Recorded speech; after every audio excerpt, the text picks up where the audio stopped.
রথের দড়িতে টান পড়লে নাকি দুর্গা আসে। হ্যাঁ, এমনটাই বিশ্বাস করি আমরা।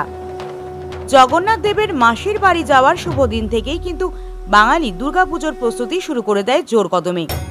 শহর থেকে জেলা দিকে দিকে চলছে খুঁটি পুজো। সম্প্রতি খুঁটি পুজো সম্পন্ন হলো নিউ টাউন সর্বজনীন দুর্গোৎসব সমিতির শারদ উৎসবের। এবছর পুজোর চতুর্থ বর্ষ।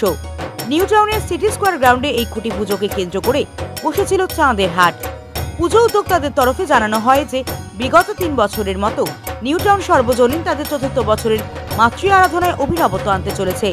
শিউলির গন্ধে, মাতৃমূর্তির স্নিগ্ধতায়, মণ্ডপের নবভাবনায় মৃদুলতা ব্যক্ত থাকবে।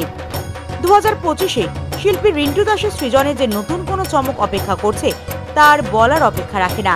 খুঁটি পুজোর অনুষ্ঠানে উপস্থিত ছিলেন রাজ্যের দমকল মন্ত্রী সুজিত বসু, পদ্মশ্রীপ্রাপ্ত নৃত্যশিল্পী মমতা শঙ্কর, পুজো উদ্যোক্তা, শিল্পী সহ আরো বিশিষ্ট মানুষরা।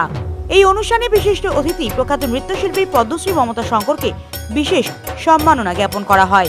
নিউ টাউন সর্বজনীনের প্রেসিডেন্ট শ্রী লক্ষ্মীকান্ত কর মহাশয় জানান, এবারের প্রতিমা শিল্পী শ্রী রিন্টু দাস তার সৃষ্টিতে দানব দলনী বিশ্বজননী নারী শক্তিকে নিরন্তর যেভাবে জাগিয়ে তোলেন সেটাই বিম্বিত হচ্ছে। নারী পুরোহিতের মন্ত্র উচ্চারণে মহিলা ঢাকিদের ঢাকের তালে আমাদের শীততাপ নিয়ন্ত্রিত মণ্ডপে আমরা মেতে উঠব আসন্ন শারদ উৎসবে। পুজো কমিটির সেক্রেটারি সমরেশ দাস মনে করিয়ে দিলেন, দুর্গাপূজা এখন ইউনেস্কো দ্বারা স্বীকৃত বিশ্বের সর্ববৃহৎ উৎসবের অন্যতম।